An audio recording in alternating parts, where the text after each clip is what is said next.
नमस्कार शिक्षक बांधवांनो. निपुण भारत अंतर्गत ठरविण्यात आलेली उद्दिष्टे साध्य करण्यासाठी आपण अनेक अध्ययन अनुभव देत असतो. 0 ते 50 पर्यंतच्या संख्यांची वजाबाकीचे चिन्ह वापरून वजाबाकी करतो. या स्तरावरून 0 ते 50 पर्यंतच्या संख्यांचा वापर दैनंदिन परिस्थितीमध्ये करून वजाबाकीची शाब्दिक उदाहरणे सोडवतो. या स्तरापर्यंत विद्यार्थ्याला न्यायचे आहे. गणिताच्या तासाला जेव्हा आपण केवळ आकडे देतो तेव्हा मुले पटकन बेरीज किंवा वजाबाकी करतात. पण जेव्हा आपण त्यांना शाब्दिक उदाहरण देतो तेव्हा अनेकदा मुले गोंधळून जातात. का? कारण तिथे फक्त गणित नसते, तर तिथे भाषा आणि तर्कशास्त्र सुद्धा असते. आजच्या व्हिडिओमध्ये आपण वजाबाकीची शाब्दिक उदाहरणे सोडविण्याची एक शास्त्रीय पद्धत आणि काही शैक्षणिक कृती पाहणार आहोत, ज्यामुळे तुमच्या वर्गातील प्रत्येक मूल आत्मविश्वासाने ही उदाहरणे सोडवेल. चला तर मग सुरू करूया. मित्रांनो, कोणत्याही शाब्दिक उदाहरणाची उकल काढण्यासाठी मुलांनी 3 पायऱ्या अचूकपणे पार पाडणे आवश्यक असते. पहिली पायरी आहे वाचन. हे केवळ शब्दांचे वाचन नसून अर्थपूर्ण वाचन असावे लागते. दुसरी पायरी आहे आकलन, म्हणजे वाचलेल्या माहितीतून परिस्थिती समजून घेणे, काय दिले आहे आणि काय काढायचे आहे. तिसरी आणि शेवटची पायरी आकडेमोड, म्हणजेच गणिताची योग्य मांडणी करून उत्तर काढणे. चला हे समजून घेण्यासाठी आपण एक उदाहरण घेऊया. रमेशकडे 27 रुपये होते, त्यातील 13 रुपये त्याने रमाला दिले. तर आता रमेशकडे किती रुपये उरले? आता आपण पहिल्या पायरीकडे जाऊ, वाचन. जर मुलाला रमेश, रुपये किंवा दिले हे शब्द वाचता येत नसतील तर त्याला मदत करूया. शाब्दिक उदाहरणात असल्यास जोडाक्षरे वाचायला विद्यार्थ्याला मदत करा. मुलाने उदाहरण आकलनासह वाचणे खूप महत्त्वाचे असते. आता सर्वात महत्त्वाची दुसरी पायरी आकलन. इथे आपण मुलाला प्रश्न विचारायचे. बाळा, या गोष्टीत कोण कोण आहे? तो म्हणेल रमेश आणि रमा. रमेशकडे किती रुपये होते? 27 रुपये. त्याने रमाला किती दिले? 13 रुपये. आणि आपल्याला काय शोधायचे आहे? तर रमेशकडे किती रुपये उरले? ही माहिती वेगळी काढणे म्हणजेच उदाहरणातील परिस्थितीचे आकलन होय. या पायरीत दिलेली माहिती आणि विचारलेली माहिती समजून घेणे आवश्यक असते. आता तिसरी पायरी क्रिया ओळखणे आणि आकडेमोड. रमेशने पैसे दिले म्हणजे त्याचे पैसे कमी झाले. कमी झाले म्हणजे वजाबाकी. मग आपण उभी मांडणी करूया. 27 वजा 13. एककातून एकक वजा करा आणि दशकातून दशक. उत्तर आले 14. म्हणजेच रमेशकडे 14 रुपये उरले. ही पद्धत मुलांना सवयीची करण्यासाठी आणि वजाबाकीची संकल्पना अधिक दृढ होण्यासाठी आपण वर्गात काही कृती घेऊ शकतो. पहिली, प्रत्यक्ष व्यवहार. वर्गातील 2 मुलांना पुढे बोलवा. एकाला रमेश बनवा, एकीला रमा. त्यांना प्रत्यक्ष खोट्या नोटा द्या. जेव्हा रमेश आपल्या हातातील नोटा रमाला देईल तेव्हा मुलांना दिसेल की रमेशच्या हातातील नोटा कमी झाल्या. ही दृश्य कृती मुलांच्या कायमस्वरूपी लक्षात राहते. दुसरी, वस्तूंचा वापर. सुरुवातीला मोठ्या संख्यांऐवजी बिया, खडे किंवा काड्यांचा वापर करा. तुमच्याकडे 35 खडे होते, 12 मित्राला दिले, आता मोजा किती उरले. अशा प्रकारे. तर शिक्षक मित्रांनो, शाब्दिक उदाहरणे कठीण नसतातच. फक्त ती सोडविण्याची पद्धत शास्त्रीय आणि रंजक असली की मुलं गमतीनं ती सोडवतात. वाचन, परिस्थितीचे आकलन आणि आकडेमोड या 3 टप्प्यांतून मुलांना नेले तर त्यांची शाब्दिक उदाहरणाची भीती नक्कीच दूर होईल. भेटूया पुढच्या शैक्षणिक व्हिडिओमध्ये. धन्यवाद.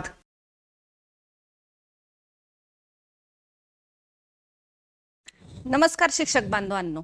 निपुण महाराष्ट्र अभियान अंतर्गत मूलभूत संख्या ज्ञानात मुले सक्षम होण्यासाठी आपण वर्गात अनेक कृती घेत असतो. आजच्या व्हिडिओतून आपण संख्यांवरील क्रिया या कौशल्याअंतर्गत येणाऱ्या स्तर क्रमांक 23च्या 0 ते 50 पर्यंतच्या संख्यांचा वापर दैनंदिन परिस्थितीमध्ये करून वजाबाकीचे शाब्दिक उदाहरणे सोडवणे याविषयी सोप्या व रंजक पद्धतीने अध्ययन अध्यापन प्रक्रिया आनंददायी कशी वाटेल हे पाहणार आहोत. मुलांना मूर्त स्वरूपातील वस्तू, चित्र, प्रत्यक्ष कृतीतून आपण अध्ययन अनुभव देत असतो. याच्या माध्यमातून आकलन देखील चांगल्या प्रकारे होते. म्हणून आज आपण बेरीज ही संकल्पना समजल्यानंतर वजाबाकी ही संकल्पना शाब्दिक उदाहरणाद्वारे रंजक पद्धतीने चित्रांचा वापर करून समजवू शकतो. कारण ज्यावेळेस आपल्याजवळ प्रत्यक्ष कृती करण्यासाठी वस्तुरूपात साहित्य पुरेसे उपलब्ध नसतील त्यावेळेस आपण चित्रांचा वापर करून अध्ययन अनुभव देऊ शकतो. मुलांना चित्र फार आवडतात हे आपल्याला ठाऊकच आहे. याचाच फायदा आपल्याला अध्यापनात कसा होईल हे उदाहरणाद्वारे पाहूया. मयूरजवळ 8 गोट्या आहेत. त्यातील 2 गोट्या त्याने समीरला दिल्या. तर मयूरजवळ किती गोट्या शिल्लक राहतील? चित्रात आपण 8 गोट्यांचे चित्र काढून 2 गोट्या कमी करून दाखवू. म्हणजेच 8 मधून 2 वजा केल्यास 6 उरतात. असे एक अंकी उदाहरण आपण चित्र काढून नेहमी समजावत असतो. हेच आपण 2 अंकी उदाहरणासाठी देखील वापरू शकतो. ते कसे हे आपण पुढील उदाहरणाद्वारे पाहूया. सायलीने बागेतून 18 फुले तोडून आणली. त्यातील काही फुलांचा तिने हार बनवला. आता तिच्याजवळ 6 फुले सुट्टे उरले. मग तिने किती फुलांचा हार बनवला असेल बरे? या उदाहरणात एकूण दिले आहेत 18 फुले. किती फुले उरलीत? 6 फुले. काय विचारले आहे? किती फुलांचा हार बनवला. काय करावे लागेल? तर वजाबाकी. अशा प्रकारे सविस्तर माहिती मुलांना द्यावी. हे उदाहरण सोडवण्यासाठी देखील आपण चित्राचा वापर करू शकतो. या स्तरापर्यंत येण्यापूर्वी मुलांचा दशक व एकक हा संबोध स्पष्ट झालेला असणार आहे. म्हणून आपण दशक, एकक रूपाचे चित्र काढून वजाबाकी करू शकतो.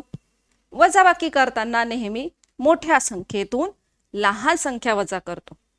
म्हणून आपण मोठ्या संख्येचे चित्र दशक, एकक रूपात काढूया. उदाहरणात मोठी संख्या आहे 18. म्हणून 18 या संख्येचे 1 दशक व 8 एकक असे चित्र तयार करावे. सोबत उदाहरणाची मांडणी देखील करावी, जेणेकरून उदाहरण समजण्यास सोपे होईल. आता वजाबाकी कशी करावी हे प्रत्यक्ष करून पाहूया. एककाच्या घरात आहे 8 व 6. म्हणजेच 8 एकक चित्रातून 6 एकक चित्र वजा करून 2 एकक उरले. दशकाच्या घरात केवळ 1 आहे. म्हणून दशक चित्रातून काहीच वजा होणार नाही. 1 दशक जसंच्या तसं राहील. चित्राचे निरीक्षण करून लक्षात येईल की 1 दशक 2 एकक उरले. अशा प्रकारे आपल्याला उत्तर मिळेल 1 दशक 2 एकक म्हणजेच 12. आता आपण अजून एक उदाहरण समजून घेऊ. पर्यावरण दिनानिमित्त शाळेत लावण्यासाठी सरांनी 36 प्रकारची रोपे आणली. त्यातील 22 रोपे पटांगणात लावली. तर अजून किती रोपे लावायची बाकी आहेत? मुले या स्तरापर्यंत उदाहरणाची मांडणी चांगल्या प्रकारे करू लागतात. तसेच दशक व एककाची ओळख देखील झालेली आहे. मुलांना उदाहरण सविस्तर व सोप्या भाषेत समजावणे. जसे की उदाहरणात एकूण काय दिले आहे? तर 36 रोपे. किती रोपे लावली आहेत? तर 22 रोपे. काय विचारले आहे? तर किती रोपे लावायची बाकी आहेत? मग यासाठी काय करावे लागेल? तर वजाबाकी. ही सगळी माहिती मुलांकडून काढून घ्यावी, जेणेकरून उदाहरण अजून चांगल्या प्रकारे समजेल. त्यानंतर उदाहरणाची मांडणी करून घेऊया. आता उदाहरणात मोठी संख्या आहे 36. म्हणून 36 या संख्येची चित्ररूपातील दशक, एकक मांडणी करूया. आता चित्रात दिसत असल्याप्रमाणे 6 एकक मधून 2 एकक वजा केल्यास 4 एकक उरले. त्याचप्रमाणे 3 दशकमधून 2 दशक वजा केल्यास 1 दशक उरले. अशा प्रकारे आपल्याला उत्तर मिळाले 14. म्हणजेच उदाहरणात विचारल्याप्रमाणे अजून 14 रोपे लावायची बाकी आहेत. शिक्षक बांधवांनो, अशा प्रकारे चित्ररूपातील मणिमाळ, दशकदांडे, काड्यांचे गठ्ठे अशा विविध चित्रांचा वापर आपण उदाहरण सोडवण्यासाठी करू शकतो. दशक एकक रूपातील चित्र विद्यार्थी अगदी सहज व सोपे असल्याने आवडीने काढतील. त्यामुळे उदाहरण अगदी सहज सोडवू शकतात व आपले विद्यार्थ्याला योग्य स्तरापर्यंत नेण्यासाठीचे जे उद्दिष्ट आहे ते पूर्ण होण्यात मदत देखील होणार आहे. शिक्षक बांधवांनो, अशा प्रकारे 0 ते 50 पर्यंतच्या संख्यांचा वापर करून दैनंदिन जीवनातील वजाबाकीचे शाब्दिक उदाहरणं सोप्या पद्धतीने सोडवता येऊ शकतात व आपल्या पुढील स्तरासाठी विद्यार्थी तयार होऊ शकतात. तर निपुण विद्यार्थी घडवण्यासाठी आपणास हार्दिक शुभेच्छा. धन्यवाद.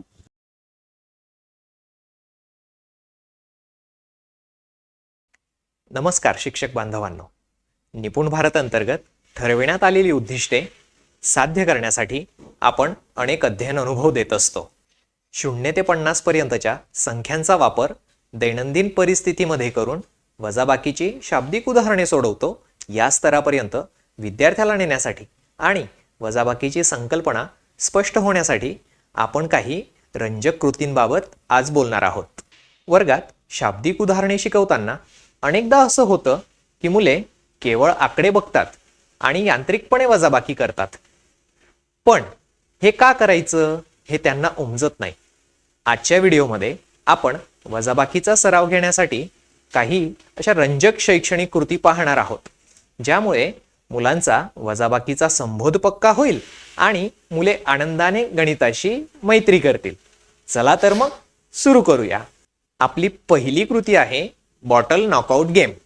यासाठी आपल्याला लागतील काही रिकाम्या प्लास्टिकच्या बॉटल्स आणि एक चेंडू. कृती कशी करायची? फरशीवर एक मोठे वर्तुळ आखा आणि त्यात साधारण 25 ते 50 आपल्या आवश्यकतेनुसार बॉटल्स उभ्या ठेवा. एका विद्यार्थ्याला ठराविक अंतरावरून चेंडू फेकून बॉटल्स पाडायला सांगा. खरी गंमत आता पुढे आहे. जेव्हा बॉटल्स पडतील तेव्हा विद्यार्थ्याला फळ्याकडे बोलवा. त्याला विचारा, एकूण बॉटल्स किती होत्या?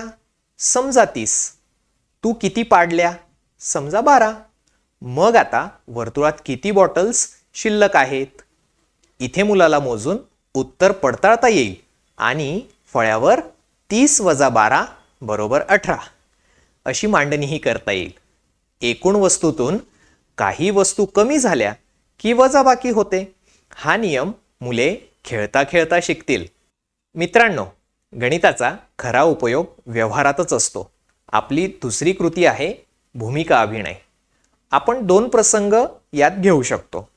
पहिला प्रसंग आठवडी बाजार. वर्गातच दुकान मांडायची. काही मुले दुकानदार तर काही ग्राहक बनतील. त्यांना खेळण्याच्या 10, 20च्या नोटा आणि 1, 2, 5 रुपयांची नाणी देऊयात. जेव्हा मूल 20 रुपयांची वस्तू घेण्यासाठी 50 रुपयांची नोट देईल तेव्हा दुकानदाराला किती रुपये परत द्यावे लागतील? ही जी प्रक्रिया आहे तीच खरी वजाबाकी. मुलांना झालेल्या या व्यवहाराची नोंद त्यांच्या वहीत करायला सांगा. दुसरा प्रसंग आहे बसचा प्रवास. वर्गात खुर्च्यांची मांडणी बससारखी करा. बसमध्ये 36 प्रवासी होते. पुढच्या थांब्यावर 14 प्रवासी उतरले. हे प्रत्यक्ष कृतीतून घडवून आणा. 14 मुले खाली उतरल्यावर बसमध्ये बसलेली मुले मोजा. यातून कमी होणे, निघून जाणे म्हणजेच वजाबाकी हे मुलांच्या मनावर ठसते. त्यानंतर त्यांना हेच उदाहरण शाब्दिक स्वरूपात वहीत लिहायला सांगा. तिसरी कृती आहे फरशीवरील सारणी. वर्गाच्या फरशीवर 1 ते 50 अंकांचा तक्ता रंगवा किंवा खडूने आखा. एक उदाहरण पाहूया. समीराला 43 या अंकावर उभे करा. तिला सांगा, तुला आता 17 घरे मागे जायचे. मुलं जेव्हा एक एक घर मागे येतात तेव्हा त्यांना समजते की वजाबाकी म्हणजे मागे मोजणे. समीरा 26 वर येऊन थांबेल. त्यानंतर सर्वात महत्त्वाची पायरी म्हणजे केलेल्या कृतीचे स्पष्टीकरण. मुलाला विचारा की तू काय केलेस. त्याने ते स्वतःच्या शब्दात सांगणे अपेक्षित आहे की मी 43 वर होते, 17 घरे मागे आले, म्हणून आता 26 वर आहे. स्वतःच्या शब्दात प्रक्रिया सांगितल्याने शाब्दिक उदाहरणातील भाषेचा अडथळा दूर होतो व संकल्पना समजणे अधिक दृढ होते. आणखी एक छोटी पण महत्त्वाची टीप. आपण नेहमी मुलांना प्रश्न देतो आणि ते उत्तर शोधतात. आपण उलट करूया. मुलांना एक चित्र दाखवा. झाडावर 10 पक्षी आहेत, त्यातील 4 पक्षी उडत आहेत. मुलांना सांगा, या चित्रावरून तुम्ही मला वजाबाकीचं शाब्दिक उदाहरण तयार करून दाखवा. जेव्हा मुले स्वतः प्रश्न तयार करतात तेव्हा त्यांचे आकलन अधिक व्यवस्थित झालेले असते. तर शिक्षक मित्रांनो, बॉटल गेम असो, बाजारातील व्यवहार असो किंवा फरशीवरील खेळ, या सर्व कृतींचा उद्देश एकच आहे. मुलांना वजाबाकीची भीती नव्हे तर शिकताना गंमत वाटली पाहिजे. जेव्हा मुले स्वतः अनुभव घेतात तेव्हा ते कधीच विसरत नाही. धन्यवाद.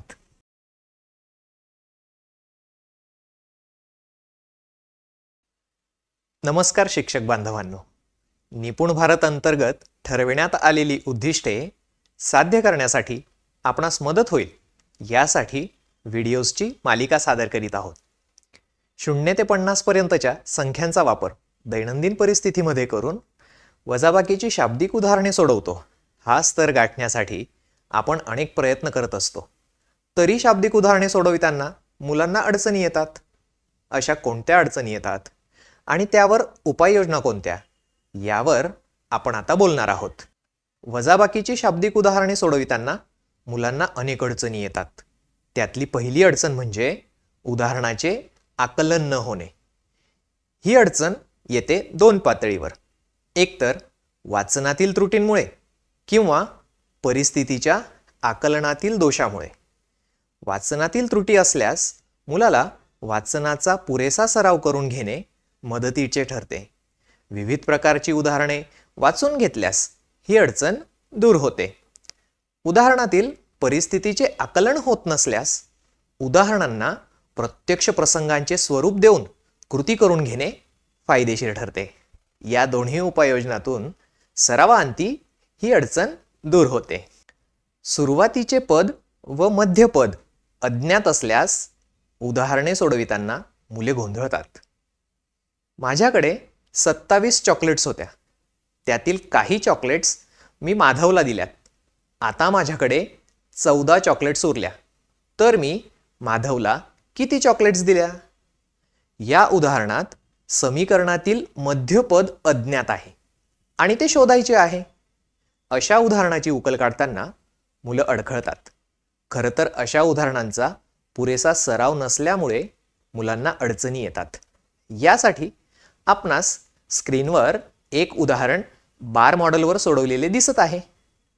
वरच्या मोठ्या चौकोनात सर्वात मोठी संख्या आणि खालच्या 2 चौकोनात ती संख्या ज्या 2 संख्यांनी मिळून बनली आहे त्या 2 संख्या.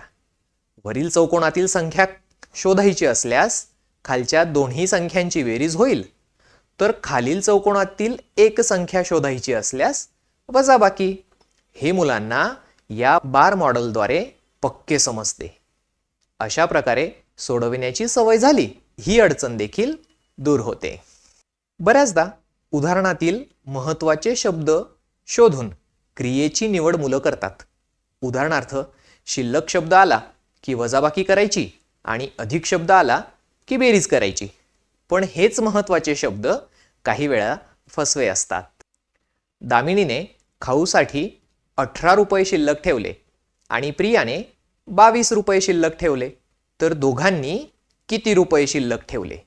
या उदाहरणात शिल्लक शब्द आला असला तरी वजाबाकी नव्हे तर बेरीज करणे अपेक्षित आहे. तसेच आणखी एक उदाहरण बघूया. मी फुलदानीत 6 फुले ठेवली. रवीने अधिक काही फुले ठेवली. आता फुलदानीत 14 फुले झाली. तर रवीने किती फुले ठेवली? या उदाहरणात अधिक शब्द आला असला तरी या ठिकाणी बेरीज नव्हे वजाबाकी करणे अपेक्षित आहे. अशा प्रकारच्या अडचणी सोडवण्यासाठी तर अशा फसव्या शब्दांचा समावेश असलेल्या उदाहरणांचा सराव करून घेणे फायदेशीर ठरते.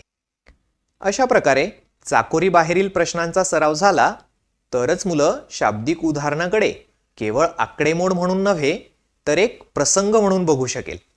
त्यातून आकलनासह समस्येची उकल काढणे मुलांना सुलभ होईल. समस्या सोडविणे हा शालेय गणिताचा आधारस्तंभ आहे. जोपर्यंत मुले समस्या सोडवत नाही तोपर्यंत त्यांना माहीत असलेली तथ्ये, संकल्पना आणि प्रक्रिया फारशा उपयोगी पडत नाहीत. धन्यवाद.